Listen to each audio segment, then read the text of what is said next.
ఈరోజు నేను చెప్పే అంశం అంటే నేను ఇంతకుముందు చాలాసార్లు చెప్పాను. యాన్సెస్ట్రల్ ప్రాపర్టీ, సెల్ఫ్ ఎక్వైర్డ్ ప్రాపర్టీకి తేడాలో చెప్పాను. యాన్సెస్ట్రల్ ప్రాపర్టీలో పూర్వీకుల ఆస్తిలో ఒక ఆయన కాల్ చేస్తే 100 ఏళ్ళ నుంచి మేము ఆస్తులు ఉన్నాయి సార్, మా పూర్వీకుల ఆస్తి, దాన్ని ఇప్పటికి కూడా మేము ఇంకా డివైడ్ చేసుకోలేదు, ఎలా చేసుకోవాలి సార్ అన్నారు.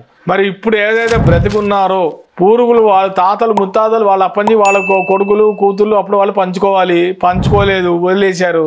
ఇప్పుడు ఏవైతే జనరేషన్ ఉన్నారో ఉన్న మట్టుకే బ్రతికున్న వాళ్ళు దాన్ని పార్టీషన్ చేసుకోండి. పార్టీషన్ చేసుకుంటే ఎవరికి ఎటువంటి ఇబ్బంది ఉండదు. నెంబర్ 1. నెంబర్ 2, అసలు మీ గిఫ్ట్స్ 100 ఏళ్ళు అంటున్నారు మీరు. 100 ఏళ్ళు అంటే రెవెన్యూ రికార్డ్స్ ఇంకా ఆ పూర్వీకుల తాతల ఆస్తి పేర్లు ఉన్నాయా లేదా జస్ట్ చెక్ చేసుకోవాలి. మీరు చెక్ చేసుకొని ఇంకా పూర్వీకుల తాతల పేర్లు ఉన్నాయి అంటే దాని వెంటనే మీరు లీగల్ ఎయిడ్ సర్టిఫికేట్ సంపాదించుకొని దాని ప్రకారంగా ఇప్పుడు ఎంతమైతే జనరేషన్లో ఎంతమంది ఉన్నారో వాళ్ళందరూ కలిసి పార్టీషన్ చేసుకొని డివైడ్ చేసుకొని ప్రాపర్టీస్ వాళ్ళు తీసుకోండి. రెండోది సెల్ఫ్ ఎక్వైర్డ్ ప్రాపర్టీ.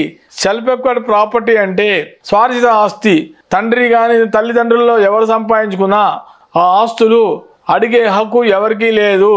పిల్లలు ఈ మధ్య కాలంలో ప్రెషర్ పెడుతున్నారు తల్లిదండ్రులు, వెంటనే ఆస్తులు ఇచ్చేయండి, బ్రతికుండగానే అడిగేస్తున్నారు. దయచేసి ఆ పని చేయకండి. పిల్లల ఆస్తులు అడిగితే అగ్రిమెంట్ రాసుకోండి. అగ్రిమెంట్ రాసుకొని వాళ్ళకి మీ తదనంతరమే ఇస్తామని చెప్పి మీరు ఒక గిఫ్ట్ డీడ్ లాగా రాయండి.